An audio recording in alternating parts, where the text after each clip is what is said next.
आप सभी लोगों का फिर से स्वागत है आज के एक और बेहतरीन वीडियो में।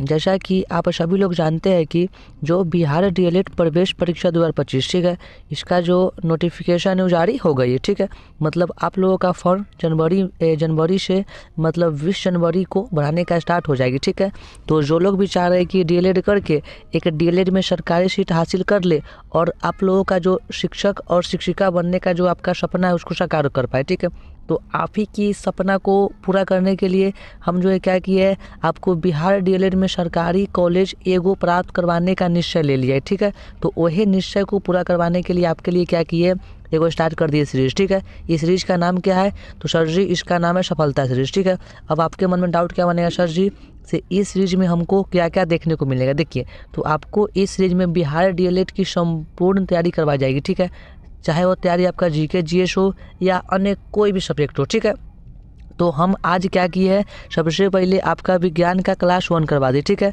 इससे पहले विज्ञान का प्रीवियस ईयर क्वेश्चन करवा दिया। आप नहीं देखे हैं तो आपको सब वीडियो का लिंक डिस्क्रिप्शन में मिल जाएगा, जाके देख लीजिएगा। ठीक है, तो आज हम लोग क्या पढ़ेंगे, आज का हम लोग क्लास है सेशन 1। ठीक है, आज हम लोग एक ऐसा टॉपिक पढ़ेंगे यहाँ से आपके एग्जाम में क्वेश्चन 2 से 3 नंबर बनता है। ठीक है, तो आप चाह रहे हैं कि आप 2 से 3 नंबर को कन्फर्म अपना मुट्ठी में कर लें, तो आप क्लास को पूरा कर लीजिए। देखिए, तो हम लोग का टॉपिक क्या है, कोशिका विभाजन। ठीक है, तो आज हम लोग कोशिका विभाजन को ऐसे पढ़ेंगे कि आपको एग्जाम में जो भी क्वेश्चन पूछेगा इस टॉपिक से आप उसको कर लीजिएगा। ठीक है, यहाँ पे क्या लिखा हुआ है, तो सफलता आपकी जिम्मेदारी हमारी। ठीक है, मतलब आपको सफल दिला के ही रहेंगे। ठीक है, चलिए हम लोग करते हैं क्लास को स्टार्ट। देखिए हम लोग का टॉपिक क्या कर रहा है, आप लोग क्लास को पूरा करिएगा। ठीक है, देखिए समझिए।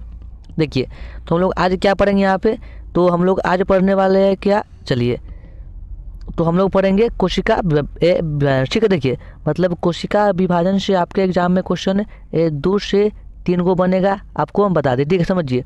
तो सबसे पहले यहाँ पे आपको क्या समझना है, तो कोशिका जीवों की संरचनात्मक एवं कार्यात्मक इकाई होती है। ठीक है, तो आपसे एग्जाम में सबसे फर्स्ट क्वेश्चन क्या पूछ सकता है, तो कोशिका जो होता है जीवों की कैसी इकाई होती है, तो क्या बोलेंगे, संरचनात्मक एवं क्या बोलेंगे, क्रियात्मक। ठीक है, तो आपको एगो पेपर और पेन लेके बैठना है। ठीक है, जो इंपॉर्टेंट बात है उसको नोट कर लेना है। ठीक है, तो समझ क्या करा आए, क्या करा है, तो कोशिका अर्ध पारगम झिल्ली से घिरी होती है। देखिए, तो ये जो क्वेश्चन पिछले बार आपके एग्जाम में पूछ चुका है, क्या पूछेगा, से कोशिका जो होता है से किस प्रकार के जो होता है झिल्ली उससे होता है घिरा हुआ, हम लोग क्या बोलेंगे, अर्ध पारगम झिल्ली। ठीक है, क्या पूछेगा, कोशिका किस प्रकार के झिल्ली से होता है घिरा हुआ, क्या बोलेंगे, तो अर्ध पारगम झिल्ली। ठीक है, तो उम्मीद करते हैं कि आपको ये बात समझ में आ गई होगी। ठीक है, देखिए समझ आगे क्या कर रहा है। देखिए अब यहाँ पे आगे क्या बोल रहा है, तथा इसमें स्वतः जनन करने की क्षमता होती है। ठीक है, करने का मतलब कोशिका जो है ना ऐसा होता है कि इसमें स्वतः जनन करने की क्षमता, मतलब ये खुद से ही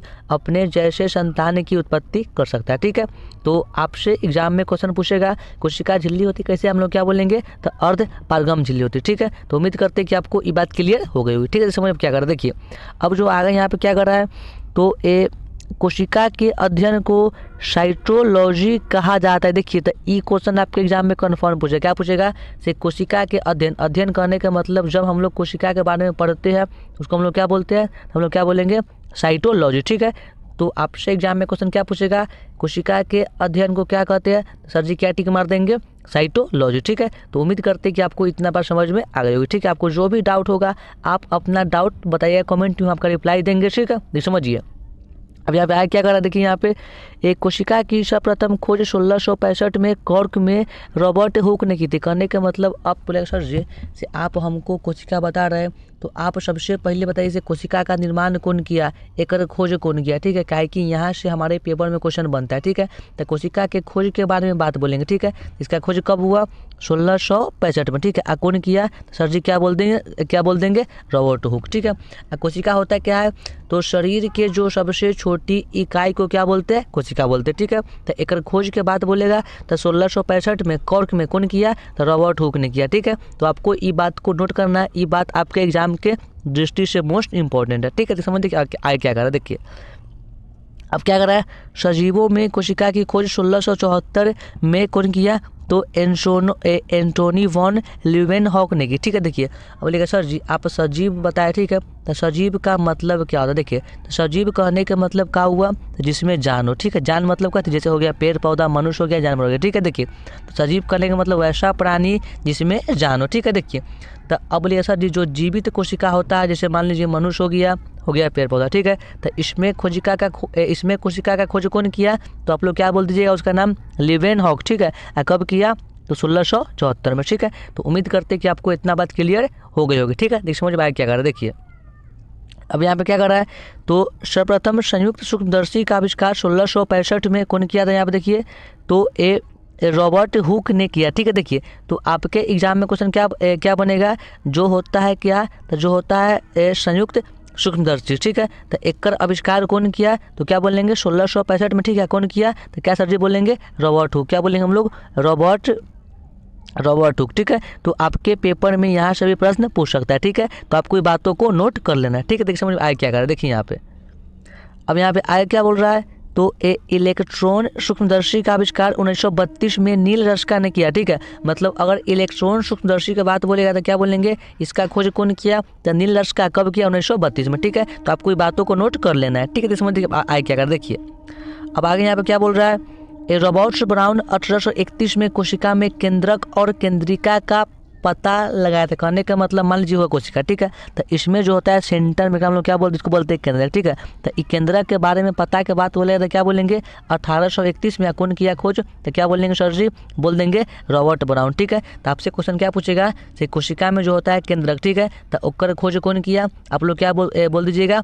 रॉबर्ट ब्राउन। कौन किया? Robert brown. कब किया? तो 1831 में, ठीक है। तो कोशिका में केंद्रक की बात करेगा तो, चाहे केंद्रिका की बात करेगा तो खोज कौन किया? Robert brown. कब किया? तो 1831 में, ठीक है। तो उम्मीद कर रहे हैं कि आपको बातें समझ में आ रही होगी, ठीक है। ये समझ में आया क्या कर रहा है? देखिए यहाँ पे आया क्या कर रहा है? देखिए यहाँ पे चलिए क्या कर रहा है? तो कोशिका सिद्धांत, मतलब कोशिका सिद्धांत के बारे में बात हुआ, ठीक है। तो कोशिका सिद्धांत दिया कौन? तो सर सबसे पहले दिया स्लाइडेन, ठीक है। तो आपसे क्वेश्चन क्या पूछेगा? कि कोशिका सिद्धांत देने वाले सबसे प्रथम व्यक्ति का नाम क्या है? तो सर जी आप लोग टिक क्या मार दीजिएगा? स्लाइडेन, ठीक है। कब दिया? तो 1838 से 1839 के बीच में, ठीक है। तो उम्मीद करते कि आपको इतना बात क्लियर हो गई हो, ठीक है। तो इसमें क्या कर देखिए, और कौन किया? तो शबान ने। करने का मतलब कोशिका सिद्धांत को दिया मिलकर दो वैज्ञानिकों का नाम क्या बोल देंगे? तो सबसे फर्स्ट का नाम बोलेंगे कति, इसको नाम बोलेंगे स्लाइडेन। नंबर 2 का नाम क्या बोलेंगे? शबान, ठीक है। आपको दोनों में से जो ऑप्शन मिलेगा उसको टिक में मार दीजिएगा, ठीक है। देखिए आपको हम ई क्लास करवाने के बाद आपको प्रत्येक चैप्टर का PYQ क्वेश्चन भी करवाएंगे, ठीक है। आप निश्चिंत होकर क्लास को पूरा करिए, आपका जितना जो डाउट है आपका सब डाउट खत्म हो जाएगा, ठीक है। समझ क्या कर देखिए अब यहाँ पे आए क्या करा? चलिए इसको जूम कर लेते। चलिए देखिए अब यहाँ पे क्या बोल रहा है, इसको देखते क्या कर रहा है। तो सर्वप्रथम कोशिका विभाजन सिद्धांत रूडोल्फ विर्सो ने 1855 में दिया, ठीक है। मतलब कोशिका जो होता है विभाजन, ठीक है। तो कोशिका विभाजन के बात बोलेंगे, ठीक है। तो एक जो विभाजन का सिद्धांत कौन दिया? सर जी हम लोग क्या टिक मारेंगे? उसका नाम क्या है? तो उसका नाम हम लोग क्या बोल देंगे? रूडोल्फ विर्सो, ठीक है। कब किया? तो 1855 में, ठीक है। तो अगर कोशिका के विभाजन के बारे में प्रश्न पूछेगा तो नाम बोलेंगे विर्सो का। कब किया? तो 1855 में, ठीक है। देख समझिए अब जो आपके बाद जो अगला बात आने वाला है मोस्ट इंपॉर्टेंट बात है, ठीक है। देख समझ क्या कर रहा है? देखिए यहाँ पे बात यहाँ पे देखिए क्या कर रहा है यहाँ पे। चलिए देखिए क्या कर रहा है। तो सजीव के सबसे बड़ी कोशिका, यहाँ से आपके एग्जाम में क्वेश्चन बने, ठीक है। मतलब जो होता है सजीव, ठीक है। तो सजीव के शरीर के सबसे बड़ी कोशिका का नाम हम लोग क्या बोलेंगे? तो शुतुरमुर्ग का अंडा। इसको हम लोग क्या बोलते हैं? इसको हम लोग बोलते हैं कति, इसको बोलते हैं ऑस्ट्रिच एग, ठीक है। आपसे क्वेश्चन क्या पूछेगा? सजीव के सबसे बड़ी कोशिका का नाम क्या है सर जी? तो क्या बोलेंगे? शुतुरमुर्ग का अंडा। इसको क्या बोलते हैं? ऑस्ट्रिच एग, ठीक है। जिसकी साइज, ठीक है। बोले सर जी ये सबसे बड़का होता है तो एकर आप बताइए साइज। देखिए तो एकर साइज हम लोग क्या बोल देंगे? इसका हम लोग साइज क्या बोल देंगे? तो 170 गुने 155 mm होता है, ठीक है। तो अगर आपसे सजीव की सबसे बड़ी कोशिका का नाम बोलेगा तो बोलेंगे शुतुरमुर्ग का अंडा। साइज क्या होता है? तो 170 से 155 mm, ठीक है। समझ क्या कर देखिए अगर आपके पेपर में प्रश्न क्या यहाँ बन जाएगा, यहाँ पे क्या पूछेगा? तो सजीव की सबसे छोटी कोशिका, तो सबसे छोटी कोशिका का बात बोलेगा तो क्या बोलेंगे? माइकोप्लाज्मा। क्या बोलेंगे? माइकोप्लाज्मा, ठीक है। सजीव के सबसे बड़का बोलेंगे शुतुरमुर्ग का अंडा और छोटा क्या बोलेंगे? माइकोप्लाज्मा, ठीक है। तो उम्मीद करते कि आपको बातें समझ में आ रही होगी, ठीक है। तो समझ आया क्या कर देखिए यहाँ पे। देखिए अब यहाँ पे हम लोगों का अगला पॉइंट यहाँ पे क्या करा इसको देखते चलिए। देखिए क्या कर रहा है, तो मनुष्य के शरीर के सबसे लंबी कोशिका तंत्रिका कोशिका लगभग 1 मीटर की होती है। ठीक है, देखिए करने का मतलब ये भी प्रश्न आपके एग्जाम के लिए मोस्ट इंपॉर्टेंट है।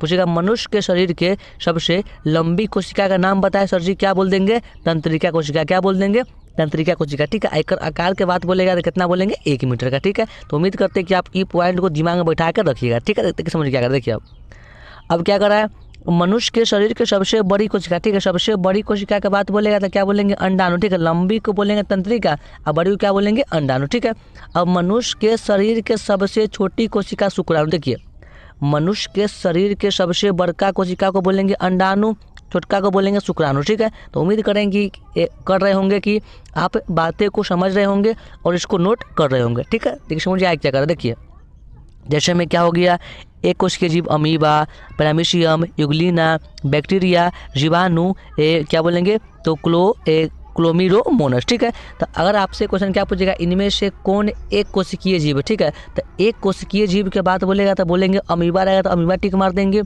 या रहेगा पैरामीशियम तो पैरामीशियम मारेंगे, या रहेगा यूग्लिना तो यूग्लिना मारेंगे, या बैक्टीरिया रहेगा तो बैक्टीरिया मारेंगे। ठीक है, जो बोले उसको मार देंगे। ठीक है, देखिए समझ आप क्या कर रहे हैं, देखिए और यहाँ पे क्या बोल रहा है, तो फ्लेमिंग ने 1880 से 82 में क्रेमोचिन की खोज तथा कोशिका का समसूत्री विभाजन दिया। देखिए तो समसूत्री विभाजन से आपके एग्जाम में प्रश्न बनता है। ठीक है, तो कोशिका के अगर समसूत्री विभाजन की बात बोलेगा तो क्या बोलेंगे, फ्लेमिंग ने कब किया, तो 1880 से 82 में। ठीक है, देखिए समझ अब क्या कर रहा है, देखिए भाई क्या बोला है, तो वाटसन और क्रिक ने 1953 ईस्वी में Na का डबल हेलिकस संरचना का मॉडल प्रस्तुत किया। ठीक है, देखिए अगर Na का डबल हेलिकस संरचना के बात बोलेगा तो क्या बोलेंगे, वाटसन ने कब किया, तो 1953 में। ठीक है, ये समझिए।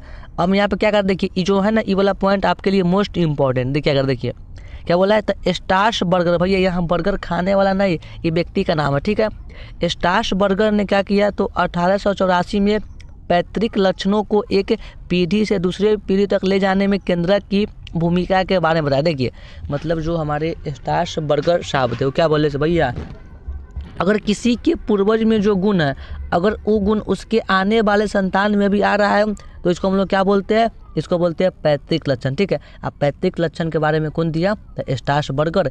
कब दिया, तो 1884 में। ठीक है, तो उम्मीद करते हैं कि आप बातों को समझ में आ रही होगी। देखिए समझिए भाई क्या कर, देखिए अब क्या बोल रहा है, तो बाल्डेयर ने 1888 में गुणसूत्र का नामकरण किया। ठीक है, गुणसूत्र कहने का मतलब आपसे क्वेश्चन क्या पूछेगा, मनुष्य में गुणसूत्र की संख्या कितना होता है, तो क्या बोलेंगे 46 को। ठीक है, अगर बात बोलेगा कितना जोड़ा तो क्या बोलेंगे 23 जोड़ा। कितना बोलेंगे 23 जोड़ा। ठीक है, ये भी प्रश्न आपके एग्जाम में पूछता है, ये बात को आप दिमाग में रख लीजिएगा। ठीक है, इसमें जब आए क्या, देखिए क्या बोला है, एक कैमिलो गोल्जी ने 1898 में गोल्जी काय की खोज की। ठीक है, तो गोल्जी काय की खोज के बारे में बात बोलेगा तो क्या बोलेंगे, एक कैमिनो गोल्जी कब किया, तो 1898 में। ठीक है, देखिए समझ आए क्या कर रहा है, देखिए यहाँ पे अब यहाँ पे आएगा, यहाँ पे क्या हम लोग क्या बोल रहे हैं बात यहाँ पे, चलिए देखिए अब बात आ, देखिए माइटोकॉन्ड्रिया। माइटोकॉन्ड्रिया को हम लोग बोलते हैं कोशिका का पावर हाउस, मतलब ऊर्जा गृह। ठीक है, तो अगर कोशिका के ऊर्जा गृह के बात बोले क्या बोलेगा, ऊर्जा घर। ऊर्जा घर किसको बोलते हैं, तो क्या बोलेंगे माइटोकॉन्ड्रिया। ठीक है, ये क्वेश्चन मोस्ट इंपॉर्टेंट है, देखिए क्या कर रहा है समझिए यहाँ पे।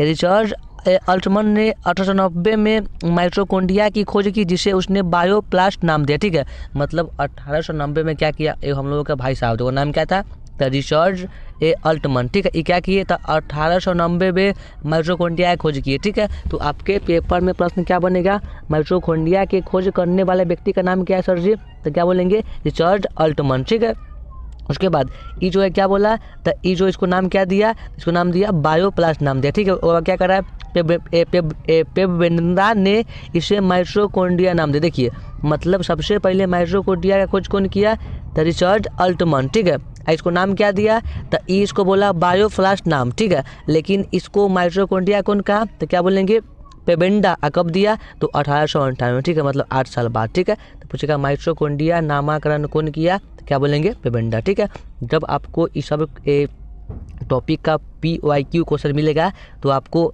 समझ में आएगा, हाँ सर जी आप जो बात पढ़ाए थे हमारा लिए यूजफुल है। ठीक है, देखिए समझ आ गया, देखिए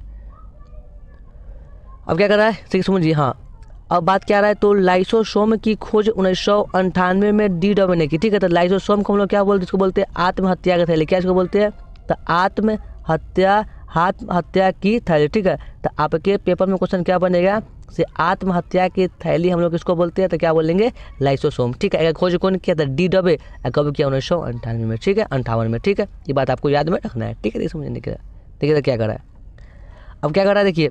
अब इनका हो गया एक कोशिकीय, इनका शरीर एक कोशिका का बना होता है। देखिए मतलब आपसे एग्जाम में क्वेश्चन क्या पूछेगा से एक कोशिकीय जीव किसको को, देखिए तो एक कोशिकीय जीव के बारे में बात बोलेगा, क्या बोलेंगे, वैसा जीव जिनका शरीर किससे बना होता है, तो एक कोशिका से, ठीक है। तो उसको क्या बोलते हैं, तो एक कोशिकीय जीव बोलते हैं, ठीक है। तथा सभी कार्य केवल एक ही कोशिका द्वारा संपादित की जाती है, जैसे अमीबा। तो एक कोशिकीय में आपको पहला का नाम क्या है करना, अमीबा, उसके बाद क्या बोलेंगे पैरामीशियम, उसके बाद क्या बोलेंगे यूग्लिना, उसके बाद क्या बोलेंगे बैक्टीरिया, उसके बाद क्या बोलेंगे जीवाणु, उसके बाद क्या बोलेंगे क्लैमिडोमोनास, ठीक है। तो आपको इतना बात को याद रखना है, ठीक है। देखिए एक पूछेगा इनमें से कौन एक कोशिकीय जीव है, देगा ऑप्शन नंबर ए में दे दिया, मान लीजिए अमीबा, दे दिया बी में पैरामीशियम, ठीक है, दे दिया सी में यूग्लिना, दे डी में इनमें सभी, क्या मानेंगे इनमें सभी, ठीक है। तो एक कोशिकीय जीव के बारे में बात बोला, क्या बोलेंगे वैसा जीव जिसका शरीर एक कोशिका का बना रहता है, जैसे में क्या हो गया सर जी, तो अमीबा बोलेंगे, पैरामीशियम बोलेंगे, उसके बाद क्या बोलेंगे यूग्लिना, ठीक है। देखिए तो उम्मीद करते हैं कि आपको हमारी सारी बातें समझ में आ गई होगी, ठीक है। तो अब हम लोग क्या करेंगे नेक्स्ट वीडियो में, क्या करेंगे अब चैप्टर 2 को पढ़ेंगे, वहाँ से भी आपके एग्जाम में क्वेश्चन बनेगा, मतलब आपको हम डीएलएड का संपूर्ण सिलेबस करवा देंगे, ठीक है। आपके लिए हम रीजनिंग मैथ सबका क्लास करवा दिए, ठीक है, आप उसको देख लीजिए, ठीक है। अगर आपको पीडीएफ चाहिए तो आप क्या करिए, ये यूट्यूब चैनल क्या करिए मैथ्स, अगर आपको क्या चाहिए पीडीएफ, ठीक है, तो ये हम लोगों का नाम क्या है यूट्यूब चैनल का, तो क्या बोलेंगे मैथ्स का, ठीक है। तो सेम यही नाम क्या सर्च करेंगे इंस्टाग्राम पर, क्या सर्च करना है, तो MATH मैथ्स, उसके बाद क्या सर्च करेंगे टर का TAR की है, ठीक है। इस पर जाके आप मैसेज कीजिए, आपको पीडीएफ यहाँ पे सेंड हो जाएगी, मिल जाएगी, ठीक है। तो जो लोगों को पीडीएफ चाहिए आप क्या करिए इंस्टाग्राम ID मैथ्स तड़का पे जाके बोलिए मैसेज में, आपको वहाँ पे पीडीएफ अपलोड मिल जाएगा, ठीक है। तो चलिए हम लोग करते हैं क्लास को समाप्त, ठीक है। सभी को नमस्कार, धन्यवाद।